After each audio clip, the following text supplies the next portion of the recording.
moom mooy wax foofu Bakar Thiam yow tey li nga bëgg leeral lu mu doon.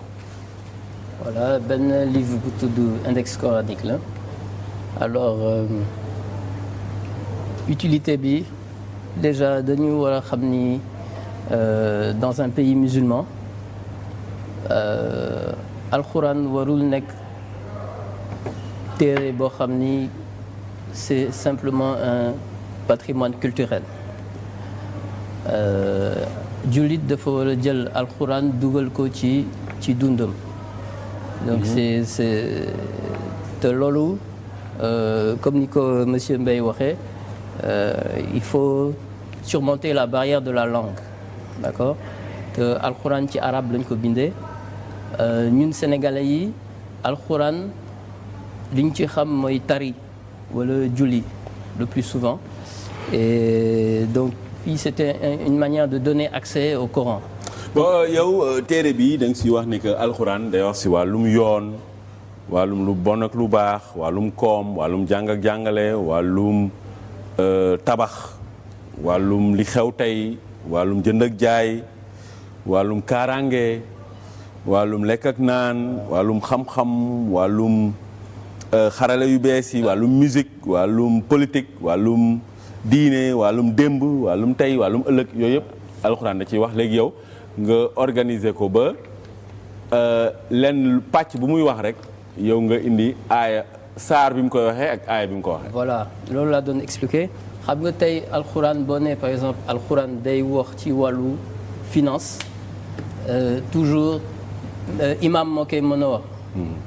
boo waxee alxuraan fan lay wax ci wàllu finance par exemple imam moo la mën a ne suratul baqara aaya nangam nangam d'accord alors que le musulman ordinaire xamu ko te loolu c'est pas normal normalement moom la ñu def ci couverture bi sax aaya boobu ma faratna fil kitaabi min shay mooy alxuraan bàyyul dara. c'est-à-dire ça veut dire que thème bu alxuraan wax war nga xam fan la nekk sans nekk imam donc da nga koy utiliser comme dictionnaire nga jël benn thème au hasard mu wax la aaya bi ak saar bi.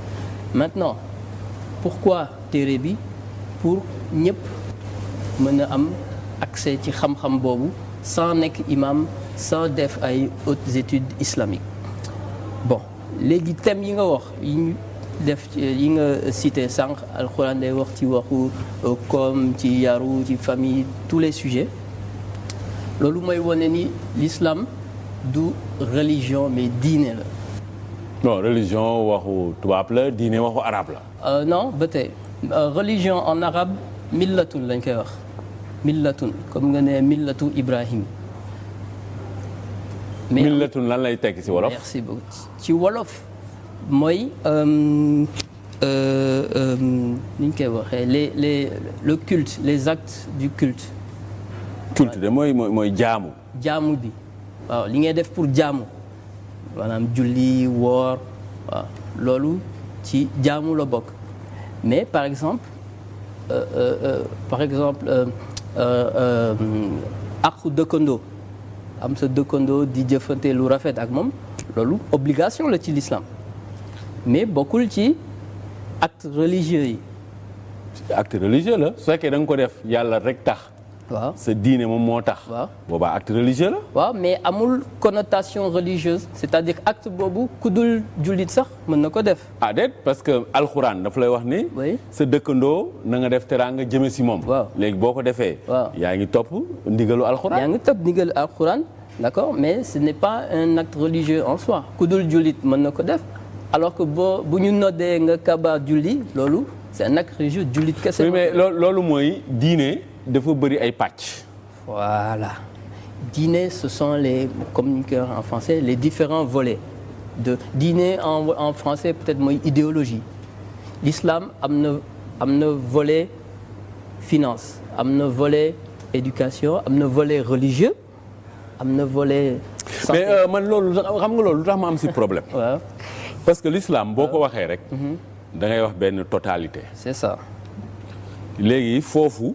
si biir loolu. l'islam dafa ëmb yooyu yëpp. ñu jël koom par exemple.